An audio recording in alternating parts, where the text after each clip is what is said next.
Hello दोस्तों, आज के इस वीडियो में मैं एफोरिज्म 1 से लेके एफोरिज्म 11 तक मेमोराइज करने की एक ट्रिक टाइप बताने जा रही हूँ। मतलब एफोरिज्म 1 से लेके एफोरिज्म 11 तक हमारे एफोरिज्म्स में जो भी इम्पोर्टेंट फ्रेजेस हैं उसको यूज़ करके हम उसको मेमोराइज करने की कोशिश करेंगे और ये ट्रिक आपको एग्ज़ाम से पहले बहुत ज़्यादा हेल्पफुल होगा, like before viva also. Then हम शुरू करते हैं एफोरिज्म नंबर 1 से। Aphorism 1 is about the physician's mission. Aphorism number 2 is about the ideal cure. Aphorism number 3 about the knowledge of the physician. Aphorism number 4 is about the preserver of the health.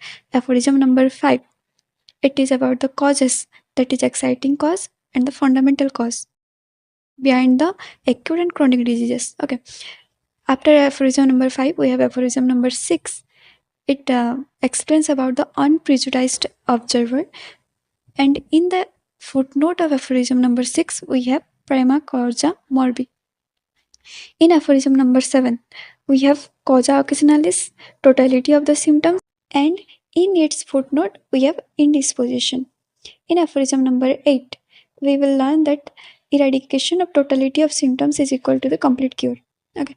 In aphorism number 9, we have the vital force in healthy condition. Aphorism number 10, we will read about the condition without vital force.